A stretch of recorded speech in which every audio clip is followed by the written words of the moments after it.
Sa ngalan ng Ama, ng Anak at ng Espiritu Santo. Amen. Sumainyo ang Panginoon. At sumayo rin. Mga kapatid, sa araw na ito ating pinagdiriwang ang banal na kapestahan ni San Roberto Bellarmino. Siya ay isang Jesuitang pari, naging obispo at ngayon pantas ng ating simbahan. Napakaganda ng turo ni San Roberto Bellarmino that the greatest service that we can render to God is by saving souls. Paano tayo makakatulong sa pagliligtas ng kaluluwa ng ating mga kapwa? Umpisahan natin sa pagiging tapat sa pagsunod sa kagustuhan ng Diyos.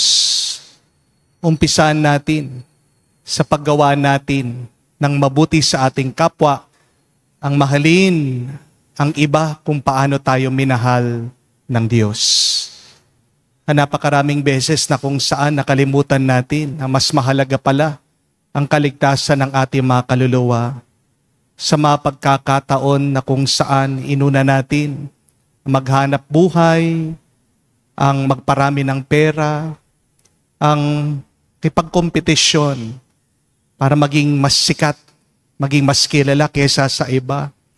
Sa mga pagkakataon din na kung saan alam natin ang kagustuhan ng Diyos, pero tayo nabigo sa paggawa nito. Tayo'y yumuko, magsisi sa ating mga kasalanan, para minsan pa tayo makitang karapat dapat makatanggap sa mga banal na misteryo. Inaamin ko Sa makapangyarihang Diyos at sa inyo mga kapatid, na lubha akong nagkasala sa isip, sa salita at sa gawa, at sa aking pagkukulang. Kaya isinasamo ko sa mahal na Birhen Maria, sa lahat ng mga anghel at mga banal, at sa inyo mga kapatid na ako ipanalangin sa Panginoong ating Diyos. kaawaan tayo ng makapangyarihang Diyos. Patawarin tayo sa ating mga kasalanan. Patnubayan tayo sa buhay na walang hanggan. Amen. Panginoon, kaawaan mo kami. Panginoon, kaawaan mo kami. Kristo, kaawaan mo kami. Kristo, kaawaan mo kami. Panginoon, kaawaan mo kami. Panginoon, kaawaan mo kami. Manalangin tayo. Ama naming makapangyarihan, ginawad mo sa obispong si San Roberto ang tanging karunungan at kagitingan para panindigan ang pananalig ng iyong sambayanan. Bilang tugon sa kanyang pagdalangin, kami naway magkamit ng kanyang kakayanan, ng panghawakang buong-buo ang pananalig. Sa pamagitan ni Jesucristo kasama ng Espiritu Santo, magpa sa walang hanggan. Amen.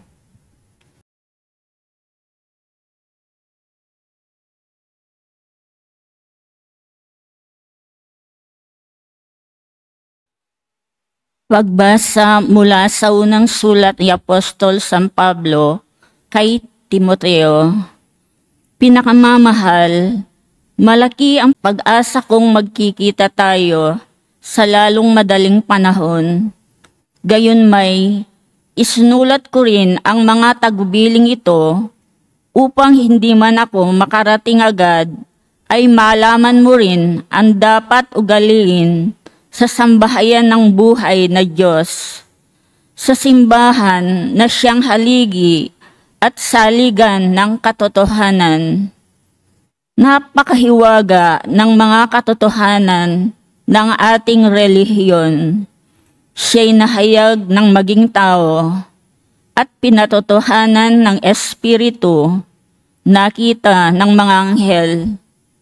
Ipinangaral sa sanlibutan, pinaniwalaan ng lahat, at sa langit ay tinanggap. Ang salita ng Diyos. Salamat sa Diyos. Gaway napakadakila ng Panginoong lumikha. Gaway napakadakila ng Panginoong lumikha. Buong puso siyang pasasalamatan, aking pupurihin sa gitna ng bayan, kasama ng mga lingkod na hinirang. Napakadakila ang gawa ng Diyos, pinanabikan ng lahat ng lingkod. Gaway napakadakila ng Panginoong lumikha. Lahat niya'y gaway dakila at wagas, bukod sa matuwid hindi magwawakas. Hindi inaalis sa ating gunita, na siya'y mabutit mahabaging lubha. Gaway napakadakila ng Panginoong lumikha. Sa may pagkatakot, pagkaisagana, pangako ng puon ay hindi nasisira. Pinadama niya sa mga hinirang ang kapangyarihan niyang tinataglay nang ibigay niya ang lupa ng dayuhan. Gaway napakadakila ng Panginoong lumikha.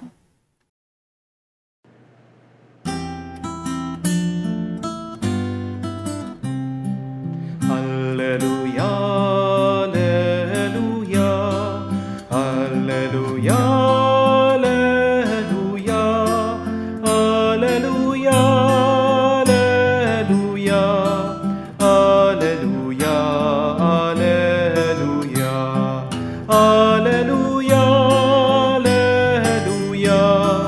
alleluia, alleluia, alleluia. Espiritong bumubuhay ang salita mo, may kapal buhay mo ang tinataglay. Alleluia, alleluia. Sumainyo ang Panginoon. At sumayo rin. Ang mabuting balita ng Panginoon ayon kay San Lucas. Papuri sa iyo, Panginoon. Nung panong yun, sinabi ng Panginoon, sa ano ko ihahambing ang mga tao ngayon? At ano ang nakakatulad nila? Katulad sila ng mga batang nakaupo sa plaza at sumisigaw sa kanilang mga kalaro. Tinugtugan namin kayo ng plauta, ngunit hindi kayo sumayaw. Nanimbitan kami, ngunit hindi kayo tumangis. Sapagkat naparito si Juan Bautista na nag-aayuno at hindi uminom ng alak, at sinabi ninyo, inaalihan siya ng demonyo. Naparito naman ang anak ng tao na kumakain at umiinom tulad ng iba. At sinabi nyo, masdan nyo ang taong ito, matakaw at maglalasing, kaibigan ng mga publikano at ng mga makasalanan. Gayunman ang karunungan ng Diyos ay napapatunayang matuwid sa pamagitan ng kanyang mga anak. Mga kapatid, ang mabuting balita ng ating Panginoon. Pinupuri ka namin, Panginoong Hesukristo. Magandang araw po muli sa inyong lahat. Magandang araw po, Father. Kapag po merong 5 tao, halimbawa pumasok sila sa isang kwarto at yung 4 sa kanila, walang tigil na nagsasalita. Napakaingay nung 4. Napakadaldal nung 4. Pansinin niyo po, walang ibang taong papansin sa kanila. Ayaw kasi natin sa mga maiingay, hindi po ba? Nakakainis, nakakarindi yung mga taong salita ng salita at hindi marunong makinig. Kaya ano ang tendency kapag sobrang ingay ng isang tao? Ini-ignore natin sila, kinakalimutan natin sila, o lumalayo tayo sa kanila.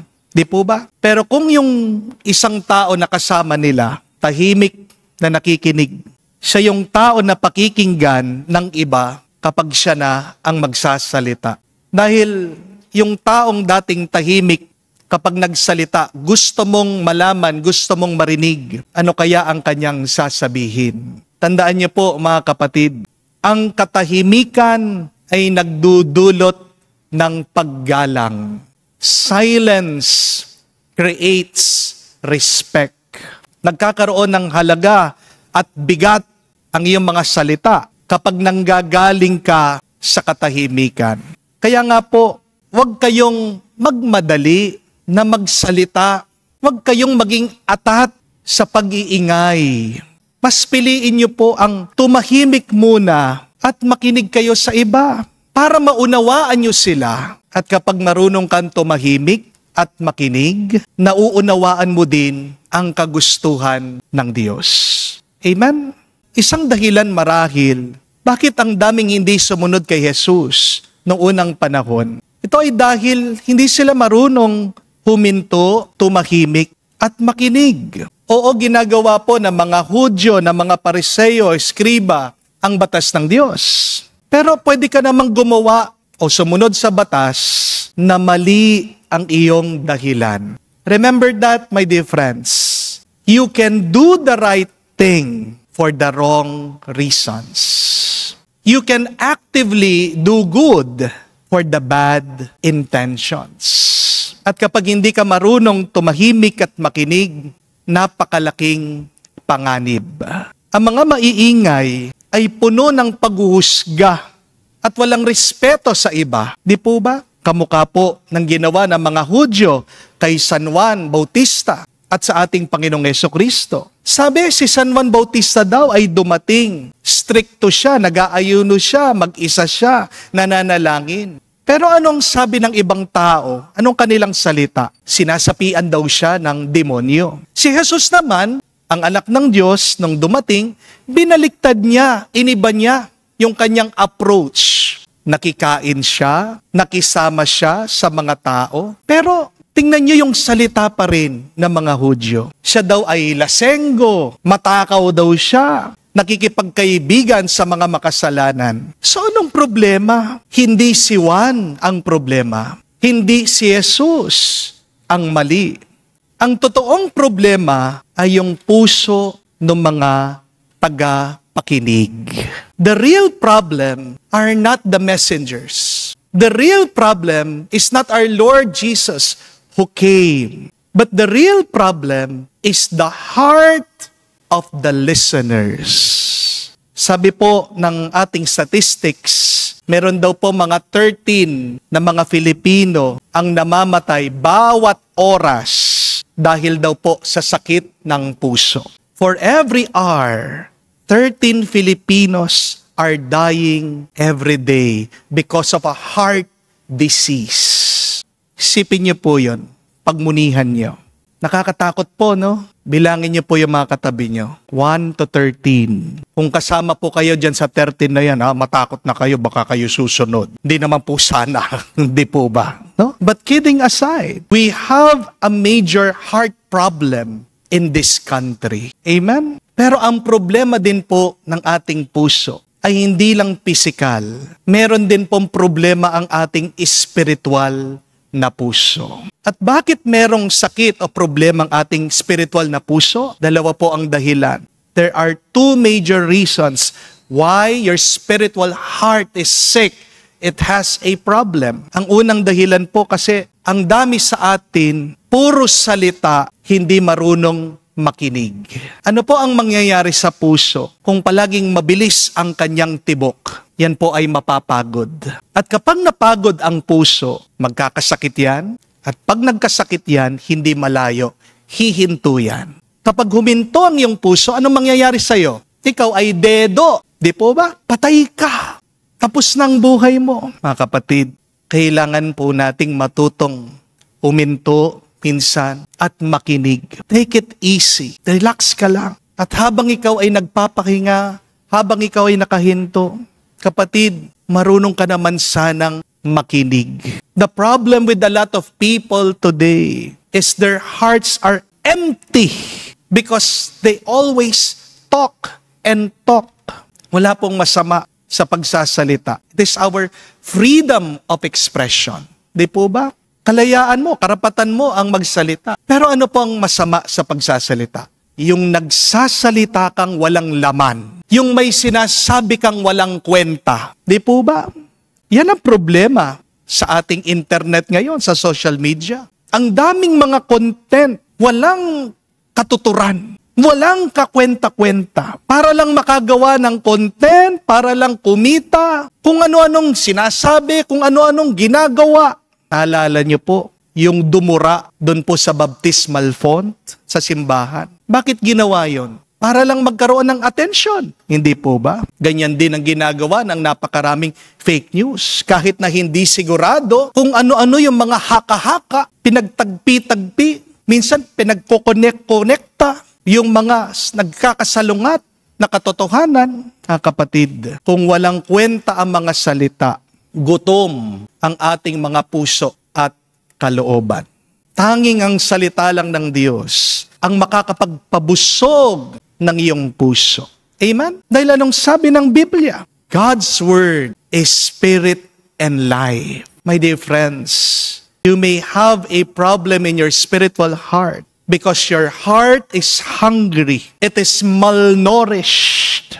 Do you want to have a healthy spiritual heart? Then please, stop talking, stop judging other people, and start listening to God. Ang pakikinig po, hindi lang ang tenga ang ating ginagamit. Ang tunay na pakikinig nag-uumpisa gamit ang ating mga puso. Di po ba? Dahil ang salita ng Diyos ay sustansya ng ating mga puso at kaluluwa. Pero pangalawa, kaya may sakit at problema ang ating mga spiritual na puso ngayon ay dahil wala tayong kabusugan. Dahil nababalot ang ating mga puso sa pagkamakasarili. Your heart has a spiritual problem. When you are greedy, when you are selfish, when you are unsatisfied always. Balikan niyo man po ang ating ebanghelyo. Sabi ni Jesus, nagpadala daw ang Diyos Ama ng propeta. Pinadala ng Diyos mismong anak niya sa mga Hudyo. Pero ni isa dito sa pinadala ng Diyos, wala silang sinundan, wala silang pinakinggan. Hindi nila nirespeto. Na kapatid, the Jews were always unsatisfied. Bakit hindi nila tinanggap? Dahil palaging meron silang ibang hinahanap. You have a problem with your heart when it is not contented, when it is not grateful. Amen? Mag-ingat po kayo mga kapatid. Kapag hindi po kayo marunong makontento. Dahil yan ang maninira sa inyong buhay. May napanood po ako, isang video sa Facebook, napakaganda ang sabi. Ang Switzerland daw po, wala daw po siyang mga dagat, pero napakayaman nito. Ang Singapore daw po, wala namang tanimang mga palay, pero napakayaman nito. Ang Japan daw po, walang masyadong minerals, pero napakayaman nito. Ang Saudi Arabia, wala pong maraming gubat, pero napakayaman nito. Ang Netherlands, wala pong mga bundok-bundok, pero mayaman din ito. Ang Pilipinas, isipin nyo daw po, nasa atin ang lahat ng yamang lupa. Meron tayong dagat, meron tayong rice field, meron tayong mga bundok, meron tayong mga gubat. Pero bakit napakahirap natin? Ano ang yaman ng ating Pilipinas ngayon? Mga korap na opisyal. Yan ang dahilan. Bakit lugmok tayo sa hirap? Di po ba? Wala pong problemang yamang lupa ng ating bansa. Kaya naghihirap tayo kasi hindi marunong humawak ng yaman ang ating mga namumuno. We do not have a wealth problem, but what we have is poor management of our wealth. Yung ating mga namumuno may problema sa kanilang mga spiritual na puso. They have greed in their hearts. At ano po ang sabi ni Santa Catalina ng Siena? That greed blinds the soul. For it makes man unable to see the light of the divine truth. Mga kapatid, huwag kayong magkakamali. Do not measure your life by the applause of men. Do not measure your joy with your possessions. But measure your existence by the approval of God. Ang tanong, kanino ka ba nakikinig? God always speaks to us. And yet, why are we deaf? Because we have a spiritual heart problem. Kung ang mga tao ang iyong sinusundan lang, magiging miserable ka. Pero kung marunong kang makinig at sumunod sa Diyos, magiging payapa ka. Amen? Nung minsan, ako po ay nasa dentista, nagpa-check ako ng aking ngipin. At sabi niya sa akin, alam mo Father, kung tama lang yung posisyon ng iyong panga, no? Napakalaking epekto nito sa lakas ng iyong pangangatawan. Recently po na-discover daw ng mga doktor ito. Yung proper posture daw po natin, nag-uumpisa sa ating mga bibig at panga. Merong daw pong connection yan sa ating lakas, sa ating health. Poor posture makes you weak and sick. But proper posture makes you strong and healthy. Kaya nga po sinubukan niya, tinuwid niya yung aking pangae, yung aking jaw, at pagkatapos po, tinry po niya yung aking mga kamay. Tumibay po. Lumakas po yung grip ng aking kamay. Hindi kaya marahil yan ang problema din ng ating mga puso. Ang problema ng ating spiritual na puso, kasi masama ang pagkaharap nito. Hindi tama ang orientation ng iyong puso. Kahit naman po sa TV, di ba? Yung antena, pag mali po yung posisyon ng antena, wala kang natatanggap. Hindi kaya ganyan din pagdating sa grasya ng Diyos sa atin. Kaya wala tayong natatanggap. Mali yung ating pagkaharap, yung ating posisyon sa Diyos. If you would just properly orient your heart to God, then you will live righteously. Ang taong matuwid ay may pusong nakatuwid, nakaharap sa Diyos. Magandang pagmunihan po ngayong araw. San ka ba nakaharap? Saan ba nakaharap ang iyong puso? Sa Diyos ba? O baka naman puro sa pera, sa iyong trabaho, sa iyong mga problema? Kapatid, kung nakaharap ang iyong puso sa Diyos, hindi ka maliligaw, hindi ka malulungkot, hindi ka magsasawa sa buhay. Amen? Yan, napakaganda po ng ending ng ating ebanghelyo na mabuting balita ngayon. Ang sabi po ni Jesus, wisdom is proven right by all her children. In other words, time will tell. The fruit of your choices will show whether you were wise or foolish. At ano po ba ang karunungan? Remember this, wisdom is not only knowing what is right and wrong, but wisdom is choosing the right every time against the wrong. Ang pagiging marunong, hindi lang yung alam mo yung tama at mali, pero marunong ka kung yung alam mong tama, yun yung palagi mong pinipili at sinusundan. Di po ba? Ang pusong walang karunungan ay isang pusong may sakit at may problema. At ito po ang ating ipagdasal sa banal na misa. Humingi tayo sa Diyos na mapuno tayo ng karunungan ng banal na Espiritu para maging malusog ang ating mga puso at kaluluwa. Magagawa natin ito, una, sa ating pananahimik, pangalawa, sa ating pakikinig sa Diyos. At pangatlo, iharap mo ang iyong puso sa Diyos. And I tell you that your life will become healthy, happy, and holy, now and forever. Amen. Tumayo po tayo. Pinapahayag ng mga propeta ang pagdating ng ating mananakop sa pamagitan ng pagpapahayag ng pagsisisi sa mga kasalanan. Pinahayag ni Juan Bautista ang kanyang pagdating. Sa diwa ng pagsisisi, manalangin tayo sa tulong ng Diyos. Ating sabihin, Panginoon, dinggin mo kami. Panginoon, dinggin mo kami. Ang simbahan naway patuloy pang umunlad at higit pang humikayat sa sumasampalataya sa maluwalhating hapag ng kaharian. Manalangin tayo sa Panginoon. Panginoon, dinggin mo kami. Ang mayayaman at mga dukha naway hindi humiwas sa hamon ng kaharian. Manalangin tayo sa Panginoon. Panginoon, dinggin mo kami. Tayo naway tumugon ng may katapatan sa tawag ng pagbabalik loob. Manalangin tayo sa Panginoon. Panginoon, dinggin mo kami. Sa katahimikan po ng ating puso, banggitin natin, sabihin natin sa Diyos ang ating mga personal na pangangailangan. Ama naming nasa langit, inaanyayahan mo kami upang makapiling ka sa iyong kaharian. Ngayon nananalangin kami para sa iba. Tulungan mo kaming maisama sila sa hapag na inihanda ng iyong anak na si Jesus, ang aming Panginoon at Diyos ngayon at magpa sa walang hanggan. Amen.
Manalangin kayo mga kapatid, para ng ating mga paghahain ay kalugdan ng Diyos amang makapangyarihan. Tanggapin nawa ng Panginoon itong paghahain sa iyong mga kamay, sa kapurihan niya at karangalan at sa ating kapakinabangan at sa buong sambayanan niyang banal. Ama naming lumikha, tunghayan mo ang mga alay na nasa dambana. Ngayon kami naghahain para kay San Roberto ay naggugunita sa ipagpapatawad ng aming mga kasalanan at sa ikatutupad ng aming pagsamba sa iyong ngalan.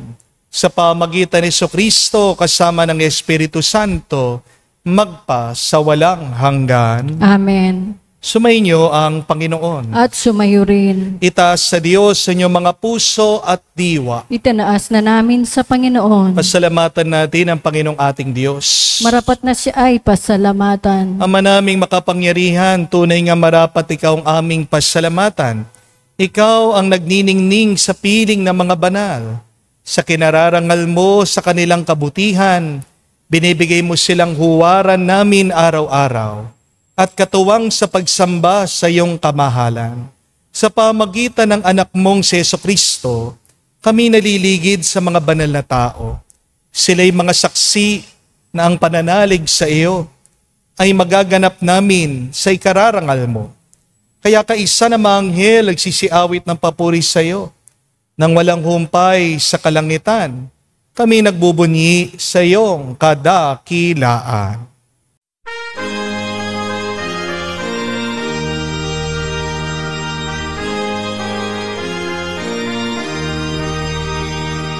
Santo, Santo, Santo, Panginoong Diyos ng mga hukbo. Napupuno ang langit at lupa ng kadakilaan mo. Hosana sa kaitasan, pinagpalang na Panginoon sa ngalan ng Panginoon. Hosana sa kaitasan, Hosana sa kaitasan. Ama naming banal, ikaw ang bukal ng tanang kabanalan. Kaya't sa pamagitan ng iyong Espiritu, gawin mong banal ang mga kaloob na ito, upang para sa amin, maging katawan at dugo ng aming Panginoong Hesu Kristo. Bago niya pinagtiis ang kusang loob na maging handog, hinawakan niyang tinapay, pinasalamatan kanya. Pinaghati-hati niya iyon, inabot sa kanyang malagad at sinabi, "Tanggapin ninyong lahat ito at kanin. Ito ang aking katawan na ihahandog para sa inyo."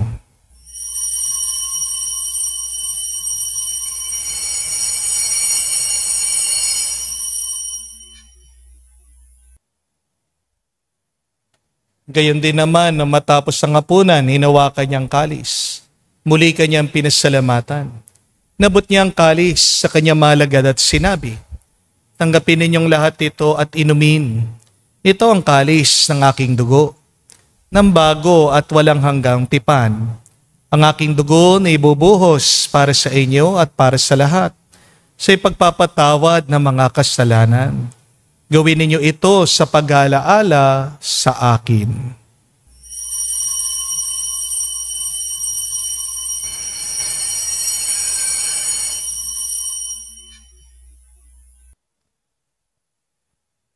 Ang misteryo ng pananampalataya.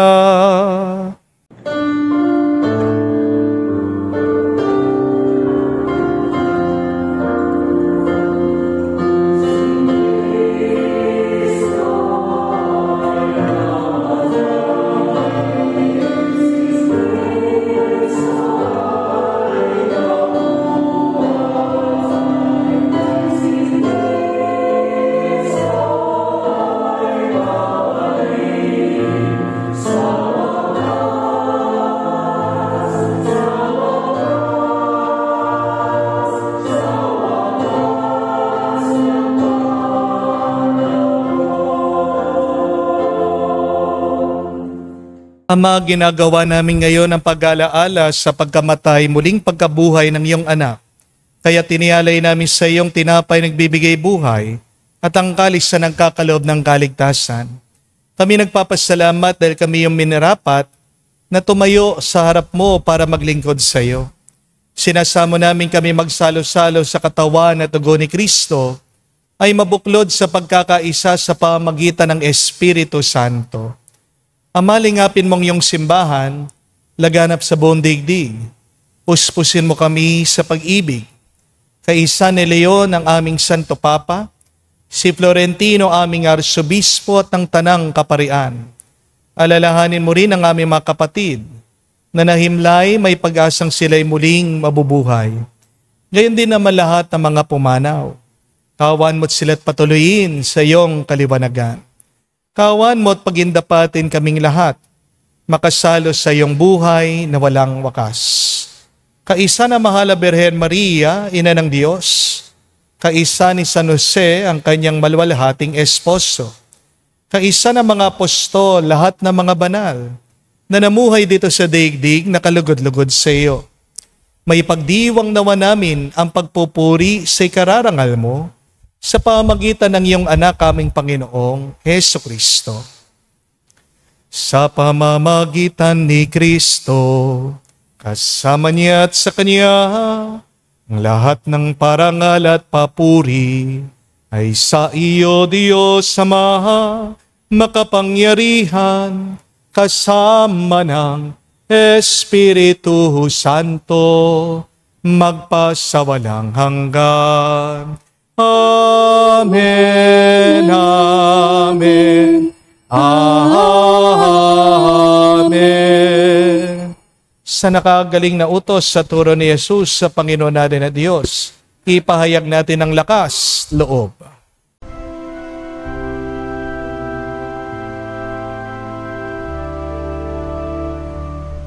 Ama namin, sumasalangit ka, sambahin ang ngalan mo, mapasa amin ang kaharian mo, sundin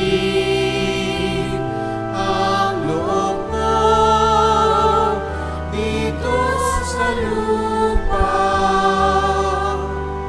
para lang sa langit.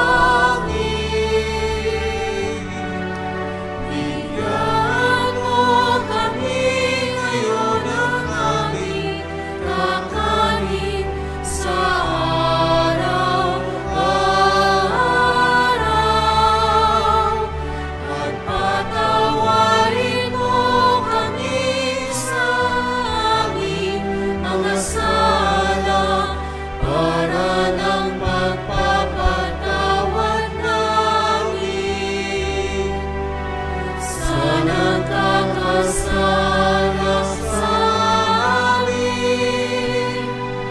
At huwag mo kaming ipahintulot sa tukso, at iadya mo kami sa lahat ng masama.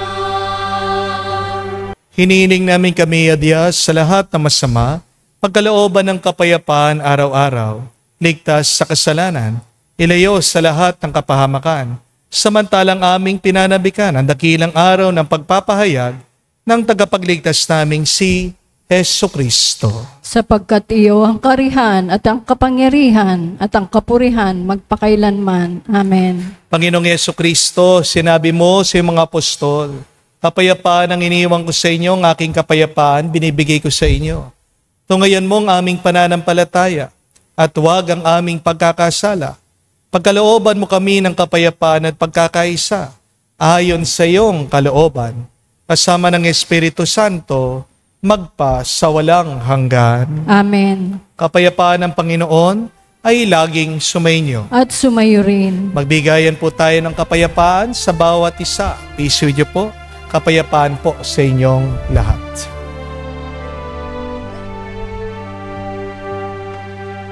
Kordero ng Diyos na nag-ahari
Mga kapatid, naririto ang ating Panginoong Jesucristo, ang Kordero ng Diyos. Siya nag-aalis sa mga kasalanan ng sanlibutan. Mapalad tayong lumalapit sa piging ng Kordero. Panginoon, hindi ako karapat-dapat na magpatuloy sa iyo, ngunit sa isang salita mo lamang ay gagaling na ako.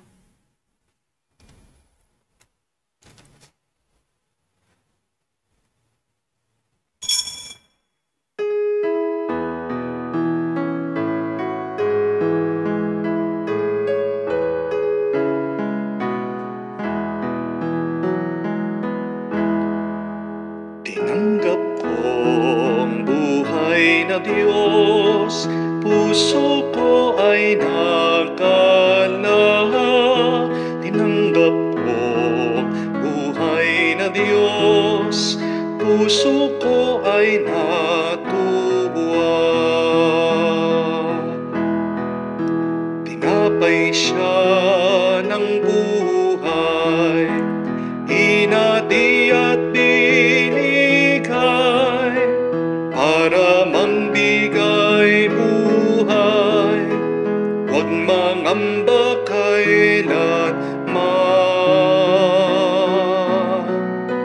Tinanggap ko buhay na Diyos, puso ko ay nakalahak.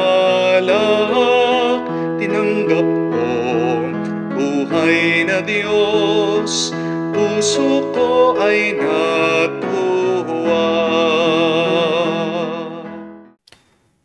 Manalangin tayo.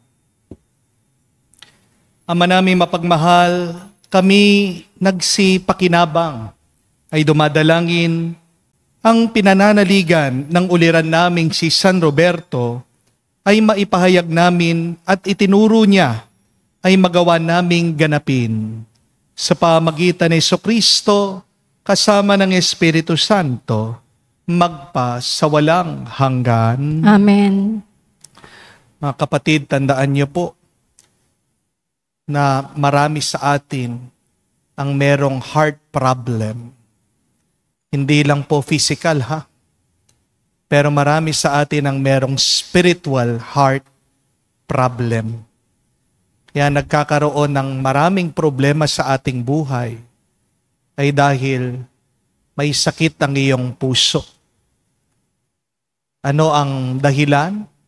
Dahil hindi ka marunong huminto at makinig.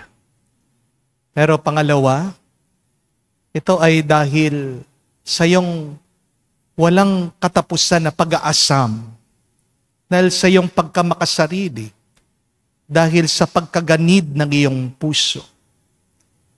Yan nga yung mga may sakit na puso, puno ng kolesterol. Bakit? Napakatakaw. Your greed does not help you. And your constant judging and talking does not give you proper direction in your life. Kaya nga po, ano ang hamon sa atin? Ang huminto muna, ang makinig. Dahil ang pagkain, sustansya ng ating mga kalooban ay ang salita ng Diyos. Pero pangalawa, matuto ka na, ibaling mo, ituon mo, itama mo ang pagkaharap, posisyon ng puso mo sa Diyos. Orient properly your heart to God and you will receive blessings and feel God's grace in your life. Kaya magandang itanong yan, muli pagmunihan natin, saan nakatuon, nakaharap ang aking puso? Binibigyan tayo ng panibagong oras, panibagong panahon, panibagong buhay. Kapatid, huwag kang magkakamali.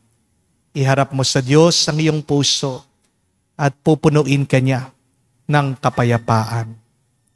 Sumayin ang Panginoon. At sumayo rin. At kayo basbasan ng Diyos makapangyarihan sa lahat, sa ngalan ng Ama, ng Anak, ng Espiritu Santo. Amen. Ang ating misa ay natapos na.